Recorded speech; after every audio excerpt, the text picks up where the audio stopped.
16 अक्टूबर 1950 को शिमला की वादियों में एक सैन्य परिवार में अरुण खेत्रपाल का जन्म हुआ।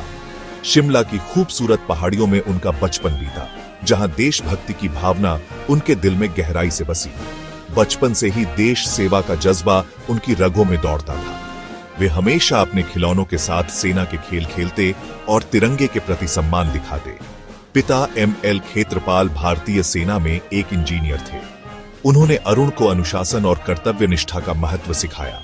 मां मृदुला खेत्रपाल एक आदर्श भारतीय नारी थी। उन्होंने अरुण को संस्कार और देशभक्ति की भावना से ओतप्रोत किया। अरुण शुरू से ही मेधावी छात्र थे।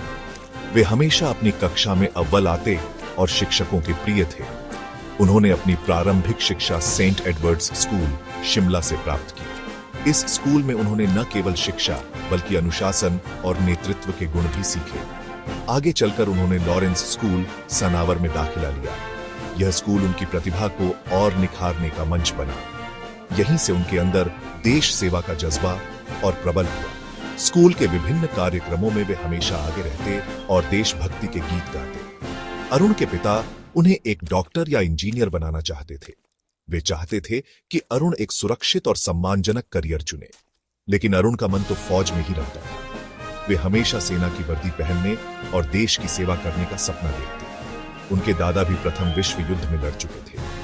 उनके दादा की वीरता की कहानियां सुनकर अरुण का हौसला और बढ़ता। देश सेवा का जुनून खानदान में था। यह एक परंपरा थी जिसे अरुण भी निभाना चाहते थे। अरुण का सपना था कि वो भी अपने देश की रक्षा के लिए सरहद पर तैनात रहे। वे हमेशा अपने देश के लिए कुछ बड़ा करना चाहते थे। आखिरकार पिता ने भी बेटे की जिद के आगे हार मान ली। उन्होंने अरुण के सपने को साकार करने का निर्णय लिया। अरुण का चयन राष्ट्रीय रक्षा अकादमी एनडीए के लिए हो गया। यह उनके जीवन का एक महत्वपूर्ण मोड़ था, जहां से उन्होंने अपने सपनों की उड़ान भरी। एनडीए में अरुण ने कड़ी मेहनत और समर्पण से प्रशिक्षण प्राप्त किया। उन्होंने हर चुनौती का सामना किया और अपनी लगन से सभी को प्रभावित किया। उनकी योग्यता और साहस ने उन्हें अपने साथियों के बीच एक अलग पहचान दिलाई। जून 1971 में अरुण खेत्रपाल को 17 पूना हॉर्स में कमीशन प्राप्त हुआ। यह उनके जीवन का एक महत्वपूर्ण मोड़ था। उन्हें टैंक वॉरफेयर में विशेषज्ञता हासिल थी, जो उन्हें एक कुशल टैंक कमांडर बनाती थी। यह वह समय था जब भारत और पाकिस्तान के बीच युद्ध के बादल मंडरा रहे थे। दोनों देशों के बीच तनाव चरम पर था। दिसंबर 1971 में युद्ध छिड़ गया। दोनों सेनाओं के बीच भीषण संघर्ष शुरू हो गया। अरुण खेत्रपाल की रेजिमेंट को पश्चिमी मोर्चे पर तैनात किया गया। उन्हें महत्वपूर्ण जिम्मेदारियां सौंपी गईं। उनके कंधों पर शकरगढ़ सेक्टर की जिम्मेदारी थी, जो एक रणनीतिक क्षेत्र था। 16 दिसंबर 1971 को पाकिस्तानी सेना ने बसंतर नदी पर बने पुल पर कब्जा करने के लिए बड़े पैमाने पर हमला कर दिया। यह एक निर्णायक क्षण था। यह पुल रणनीतिक रूप से बहुत महत्वपूर्ण था। अगर दुश्मन इस पर कब्जा कर लेता तो भारतीय सेना के लिए मुश्किलें खड़ी हो जाती।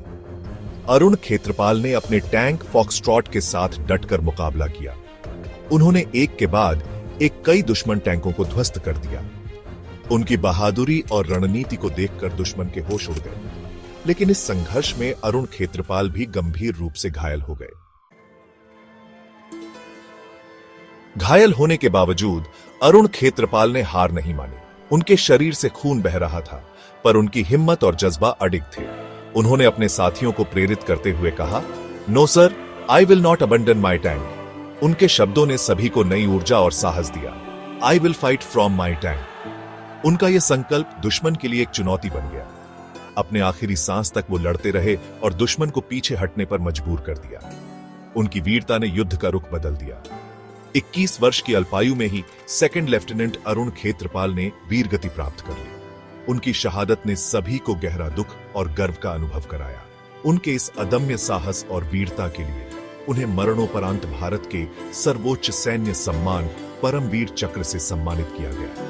यह सम्मान उनकी अमर गाथा को और भी गौरवमयी बनाता है। अरुण खेत्रपाल की गाथा हमें सिखाती है कि देशभक्ति और त्याग का कोई मोल नहीं होता। उनकी कहानी हर भारतीय के दिल में देश प्रेम की भावना को और प्रबल करती है। वो आज भी लाखों युवाओं के लिए प्रेरणा स्रोत है। उनकी वीरता और बलिदान की कहानी आने वाली पीढ़ियों को हमेशा प्रेरित करती रहेगी।